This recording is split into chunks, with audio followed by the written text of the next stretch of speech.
बिस्मिल्लाहिर्रहमानिर्रहीम, अस्सलाम वालेकुम। मैं हूं शुएब मरगूब और आप देख रहे हैं दारा नज़रिया पाकिस्तान का official YouTube channel my Pakistan. आज हम बात करेंगे एक इंतहाई हसास मसले पे। इंडिया में कानूनदानों का एक ऐसा ग्रुप मार्ज़ वजूद में आया हुआ है जो मुख्तलिफ मसाजिद के सर्वे कर रहा है। दरगाह अजमेर शरीफ का भी सर्वे करके अब उसने ये कहना शुरू कर दिया कि यहाँ भी पहले मंदिर हुआ करता था। मंदिर तो कभी था ही नहीं। कुछ जगहों पर जब गौतम बुद्ध के मुजस्मे इन्होंने तोड़ना शुरू किए थे, मतलब बुद्धिस्टों को इन्होंने परेशान करना शुरू किया था, तो उन्होंने अपने जो अपना बुद्ध थे वो कहीं इधर उधर जगहों में गाड़े हुए थे और वो अब निकालते फिर रही है। तो दरगाह अजमेर शरीफ का जो केस है, इस पर अभी हम तफसीलात मंगवा रहे हैं, बाद में बात करेंगे। आज हम इस पर बात करेंगे कि इंडिया में इस वक्त एक बहुत बड़ा इशू बना हुआ है जिस पर अब तक सैकड़ों के करीब व्लॉग्स हो चुके हैं, छोटे बड़े।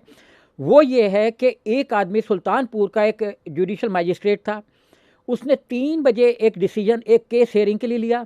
4:30 बजे उसने मुसलमानों को सुने बगैर एक मस्जिद का सर्वे का ऑर्डर कर दिया कि ये मस्जिद नहीं है, मंदिर हुआ करता था, आप सर्वे करो। और सर्वे के फ़ौरन बाद ही 4:30 बजे के करीब उसने डिसीजन देने के बाद उसी वक्त जो आर्कियोलॉजी डिपार्टमेंट था, एडी के लोग वहाँ पे पहुँच गए और उन्होंने सर्वे शुरू करके मस्जिद को सील कर दिया। अच्छा, इस तरह का ये एक केस नहीं है, दर्जनों केसेस हैं ऐसे जो इस वक्त मुख्तलिफ कोर्ट्स में मुख्तलिफ सतह पर चल रहे हैं। और इलाहाबाद हाई कोर्ट जो है वो नरेंद्र मोदी और उनके जो योगी आदित्यनाथ हैं उनकी मुट्ठी में यूं है। तो वो मतलब वही कुछ कह रही है जो कि वो चाह रहे हैं। अब जब ये फैसला वहाँ पे हुआ तो इसके बाद जब वहाँ पे मुसलमान सड़कों पर आए, उन्होंने सर्वे के ख़िलाफ़ एहतजाज किया, तो अनोज वहाँ पे एक पुलिस ऑफिसर होते थे, उन्होंने जिसको कहते हैं कि स्ट्रेट फायर करने का ऑर्डर कर दिया। और इस फायरिंग में एक रेड़े पर रस और बिस्किट वगैरह बेचने वाला बच्चा मोहम्मद आलम भी शहीद हो गया और मज़ीद उसके साथ 4 जवान शहीद हुए, मुसलमान शहीद हुए। और इसी तरह का एक और इंसिडेंट 2022 में हुआ और दूसरा इंसिडेंट 2024 के दिसंबर में हुआ और एक 2022 के नवंबर में हुआ, 24 के नवंबर में हुआ। अब जो मोहम्मद आलम था जिसको गोलियां लगी, उसने अपने नज़री बयान में भी ये स्टेटमेंट दिया कि मैंने अनोज को ये ऑर्डर देते हुए सुना था, जो मतलब वहाँ पे एडिशनल एसपी था, ये ऑर्डर देते हुए सुना था कि गोली चला दो, स्ट्रेट फायर कर दो, कोई मरता है तो मर जाए।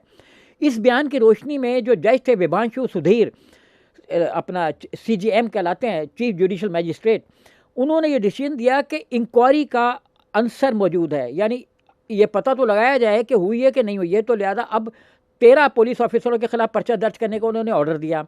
ऑर्डर देने के बाद पुलिस ने ये कहा कि हम हाई कोर्ट में जाएंगे। हाई कोर्ट उनके जेब में है, योगी के और मोदी के, तो हाई कोर्ट में जाना तो उनके लिए बड़ा अच्छा है। और जज भी कोई इक्का दुक्का ही रह गए हैं जो अब कोई कानून और इंसाफ के मुताबिक फैसले करते हैं। कोर्ट ने जब ऑर्डर दिया इस पर, तो इसको उन्होंने भेज दिया ट्रांसफ़र करके सुल्तानपुरा वो जगह थी जहाँ से इन्होंने 13 साल पहले एज असिस्टेंट जुडिशल मजिस्ट्रेट अपनी सर्विस का आगाज़ किया था। अब वो 13 साल पुरानी पोजीशन पर पहुंच गए मुख्तलिफ जगहों से फिरते हुए। और इन मजिस्ट्रेट साहब की, चीफ जुडिशल मजिस्ट्रेट साहब की 13 साल सर्विस में 16 ट्रांसफ़र हुए हैं। शुक्र अल्हम्दुलिल्लाह कि ये एक जज वाहिद थे जिनके फैसले के, जिनके ट्रांसफ़र पर संभल की बार एसोसिएशन जो उसने हंगामा किया और उसने कहा है कि जब जब योगी डरता है पुलिस को आगे करता है, तो पुलिस तो खुद ही आगे हो जाती है, करने की ज़रूरत नहीं है। ये जो अनोज साहब हैं जो वहाँ पे ASP हैं, ये वहाँ पे जो इनके अपने धार्मिक जुलूस निकलते हैं, उनमें ये जो रावण है उसका वो जो भी है वो लेके फिरते हैं और फिर कहते हैं कि मैं लेके निकल सकता हूँ। वर्दी में लेके नहीं निकले, अपने निजी जब उसमें हों तो जो मर्जी करें, लेकिन ये धार्मिक जुलूसों में अपने आप को धर्म का हिस्सा समझ के वहाँ पे पैरवी करते हैं। मतलब पुलिस वहाँ की धार्मिक है। तो अनोज चौधरी जो है उन पर FIR दर्ज और उनके समेत 13 पे पुलिस एहलकारों पे FIR दर्ज करने का जो मामला था वो वापस ले गया है विभांशु को सुल्तानपुरा में। तो इस सीट पर जो है ना वो अब मुख्तलिफ तरह की बार एसोसिएशनों को जगाया जा रहा है। लोग कह रहे हैं कि अगर आप आज खड़े नहीं होंगे तो आपकी खामोशी जो है वो हिंदुस्तान की जमहूरियत को निगल लेगी। यानी जमहूरियतें उस वक्त तबाह नहीं होती जब अक्सरियत की हुकूमत अपने अक्सरियत के बलबूते पर किसी चीज़ को बुलडोज करना शुरू करती है। जमहूरियत उस वक्त तबाह होती है जब उसके पे खामोश रहने वाले जो है ना वो बोलते नहीं हैं, लोग खामोश रह जाते हैं। अच्छा, अब ये जो सुधीर साहब हैं, इनका ट्रांसफ़र कोई नया नहीं है इंडिया की तारीख में। अगर हम 2020 के फरवरी के मुसलमानों को के कत्लेआम जो था उस पर जाएँ तो 3 रोज़ा कत्लेआम था। 23 तारीख को शुरू हुआ, 25 के दोपहर तक जारी रहा। और उनके जो अमित शाह साहब हैं उनकी नाक के नीचे हुआ। डोनाल्ड ट्रंप आते, पूरी सिक्योरिटी जो है ना, हज़ार पुलिस वाले मुख्तलिफ रियासतों से बुलाए गए थे, लेकिन वो इस एक दंगे को नहीं रुकवा सके जिसको दंगा कहते हैं। मुस्लिम कुछ फसादात था और उसमें जो गैबी इंसान बकौल H.J. वेल्स के वो आए और वो निकल के वहाँ पे मार मूर के निकल गए और मुसलमानों पे पर्चे दर्ज हो गए।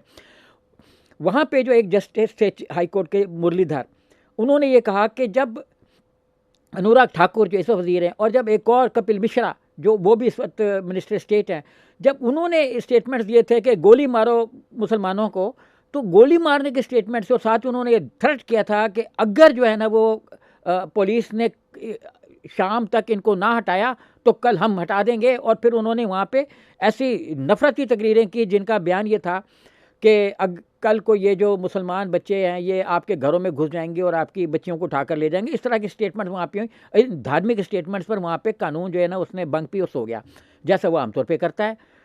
और इसके बाद जब उन्होंने ये कहा कि गोली मारो फलाने को, तो एक नौजवान गोली लेके आ गया और उसने जामिया मिलिया इस्लामिया के ख़िलाफ़ फायरिंग कर दी। एक नौजवान वहाँ पे ज़ख्मी हो गया, ये जेल गया। जब बहुत इशू बना सोशल मीडिया पर, और फिर धार्मिक जजों ने बुलडोज़र जो जिस तरह का जस्टिस वो कह रहे हैं, उन धार्मिक जजों ने ज़मानत लेके उसको 2 मिनट में छोड़ दिया। हालांकि गोली चलाने का वाक़या अगर किसी मुसलमान ने किया होता तो अभी तक जेल में होता, चाहे इस बात को 20 साल हो गए होते। तो बहरकैफ ये हुआ। अब हम और इसमें अगर पीछे जाएं तो अकील कुरैशी एक थे हाई कोर्ट के चीफ जस्टिस बनने के लेवल के वो जज थे, लेकिन अकील कुरैशी वो जज हैं जिन्होंने अमित शाह के ख़िलाफ़ और नरेंद्र मोदी के ख़िलाफ़ गुजरात हाई कोर्ट के जज के तौर पर फैसले दिए थे। और उन्होंने कहा था कि इनकी गिरफ्तारी इनको की जाए क्योंकि ये गुजरात के जो राइट्स हैं उसमें मुलविस रहे हैं। उसके बाद इनको मध्य प्रदेश और मुख्तलिफ दूसरी रियासतों के लिए इनको जज बनाने के ऑर्डर जारी हुए। कोलिजियम जो है सुप्रीम कोर्ट का करता है, हाई कोर्ट का करता है, उसने किए, लेकिन उन्होंने बनाने से इनकार कर दिया और ये फिर अपने चीफ जस्टिस के ओहदे तक पहुंचने से पहले ही बतौर जज रिटायर हो गए और इनको सीनियर जज बनने से रोक दिया नरेंद्र मोदी ने, सिर्फ इसलिए कि उन्होंने उनके ख़िलाफ़ ये फ़ैसला दिया था। इसी तरह वहाँ पे एक थी जस्टिस खातून थी वी.के. कहल रामानी। इन्होंने भी जो है ना वो अपना एक ऐसा डिसीजन दिया जो इनको पसंद नहीं आया, तो वो मद्रास हाई कोर्ट में 75 जजों में सीनियर मोस्ट थी, मतलब जो एक सीनियर मोस्ट 5-6 जज थे उसमें शामिल थी। तो उनको जो मेघालय के हाई कोर्ट भेज दिया गया, वहाँ पे भी 3 जज थे और उन्होंने एहतजाजन इस्तीफ़ा दे दिया और फिर वो छोड़कर चले गए। ये वो जज हैं जिन्होंने बिल्किस बानो केस में बिल्किस बानो के बारे में कहा था कि उसको इंसाफ दिया जाए। बिल्किस बानो का आपको पता है कि गुजरात के जो अपना मुसलमानों को ज़िंदा जलाने के वाक़यात हुए थे, उसमें बिल्किस बानो के पूरे ख़ानदान को, जो 2-3 ख़ानदान थे, मतलब उसके वालिद और चाचा, उनके भाई, मामू वगैरह, वो सारे के सारे उन्होंने जब गांव छोड़ के जा रहे थे तो रास्ते में एक ट्रक में जा रहे थे, वहाँ पे उनको रोक कर तो सबको मार मार के कत्ल करके फेंक दिया था। और इसके जो एक इसकी गोद में बच्चा था उसको उठा के दीवार से पटक दिया था और उसका भेजा बाहर आ गया था। कहल रामानी ने कहा था कि इनको इंसाफ दिया जाए। इसी तरह 2015 में दिल्ली हाई कोर्ट के जज थे राजीव शकधरा। इन्होंने भी मतलब ग्रीन पीस का एक एनजीओ थी, वो काम कर रही थी, उसको जब इन्होंने अपना उसको बाहर जाने से रोक दिया था, उसके अकाउंट्स फ्रीज करने की तरफ जा रहे थे, तो उन्होंने कहा था कि इनका तो राइट है, ये तो आवाज़ बुलंद कर सकते हैं, अगर किसी को माहौल पर इतराज़ है तो वो कुछ भी कर सकता है। लेकिन इंडिया जो है कुछ भी से मतलब एहतजाज कर सकता है, लेकिन इंडिया अपनी हर आवाज़ को एंटी समझता है। वो ये समझता है कि ये मूल दुश्मन है, ये फलाना है, ये ढिंगाना है, तो इसको तो मार ही देना चाहिए। तो उन्होंने जब इसका ये लिया तो ज़मानत ली और उसको कहा, तो उनको भी फिर बेचारे को ट्रांसफ़र होना पड़ा। अलामत है, वाज़ेह सबूत है कि इंडियन गवर्नमेंट ये चाहती है कि वहाँ कोई ऐसा जज ना हो जो धार्मिक फ़ैसले ना दे, यानी फ़ैसले देते वक्त वो शक्ल देखे, कपड़े देखे, दीन और ईमान देखे, धर्म देखे और फ़ैसला दे दे। अगर कोई मुसलमान है तो उसको जेल में भेज दे, अगर कोई हिंदू है तो ज़मानत दे के बाहर छोड़ दे। यही काम पुलिस का है। जो इस वक्त व्लॉग्स चल रहे हैं इसी विभांशु के हवाले से, वो सारे के सारे यही हैं कि इंडिया की सुप्रीम कोर्ट, हाई कोर्ट भी धार्मिक हो चुकी हुई है। पहले तो सिर्फ पुलिस थी, पुलिस तो खैर हमेशा से ही थी, लेकिन अब जो है वो हाई कोर्ट और सुप्रीम कोर्ट भी धार्मिक हो चुके हैं। ये किसी तरीके से जो है ना इनके, अब आप देखें कि जी जो एक जज थे वहाँ पे जिनके आरएसएस से बड़े ताल्लुकात थे, वो थे चित्तरंजन दास। मई 2024 में कलकत्ता हाईकोर्ट से रिटायर होते हुए दास ने खुली अदालत में सरेआम बयान दिया था। खुली अदालत थी, मतलब खुली अदालत से मतलब एक इज्तिमा में, और उसने कहा था कि मैं आरएसएस का लड़का हूँ, मैं आरएसएस का लड़का हूँ, उनका एक अदना कारकुन हूँ। और ये वो शख्स थे जो 15-20 साल मुख्तलिफ अदालतों में बैठ के धार्मिक किस्म के फैसले देते रहे। इसी तरह जस्टिस शेखर कुमारिया थे, वो इलाहाबाद हाई कोर्ट के एक जज से अदालती कैंपस में उन्होंने आरएसएस से जो इल्हाक शुदा तंजीमें थीं उनका जो ज़ेर तमाम इजलास था उसमें उन्होंने खिताब किया और अक्सर ही करते रहते थे, कोई एक नहीं था। और वो हिंदुत्व की जो पैरवी है, उसके तरवीज जो तरक्की, उसके लिए वो बाकायदा बातें भी करते थे और ज़ाहिर है फैसले भी इसी तरह के देते होंगे।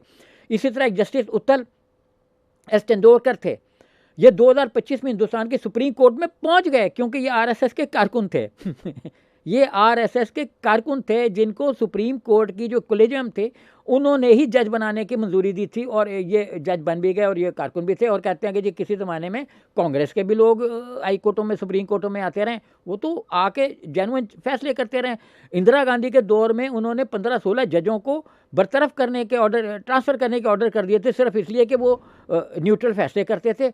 हालांकि वो कांग्रेस के बहुत से जज उसमें कांग्रेस के प्लेटफॉर्म से भर्ती हुए थे, नेहरू के दौर में भर्ती हुए थे, लेकिन जब उन्होंने फैसले इंदिरा गांधी के खिलाफ देना शुरू किए तो उन्होंने ट्रांसफ़र कर दिया, जिस पर बड़ा शोर हुआ, लेकिन कर दिए जजों ने उस ज़माने में फैसले जो है ना वो किए।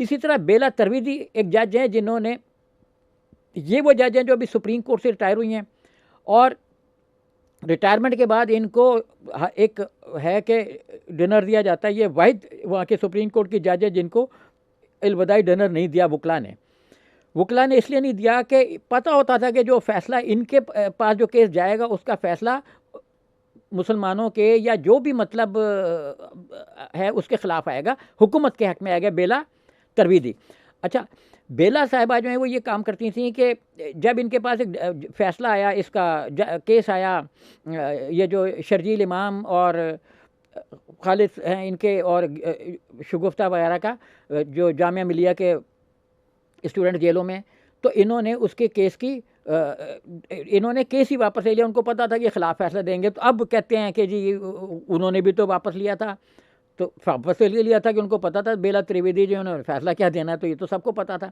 अब अगर आपने इसका एक और मतलब मज़ीद इसमें मालूमात लेनी है तो एक सियासी मुवर्रिख हैं ग्रैनवेल ऑस्टन, उन्होंने एक आर्टिकल लिखा है वर्किंग ए डेमोक्रेटिक कॉन्स्टिट्यूशन, कि ये कॉन्स्टिट्यूशन जो है ये कैसे इंडिया में जो है ना वो वर्क कर रहा है या नहीं कर रहा, और अगर है तो अदालती हवाले से कितना नाकाम और या कितना कामयाब है।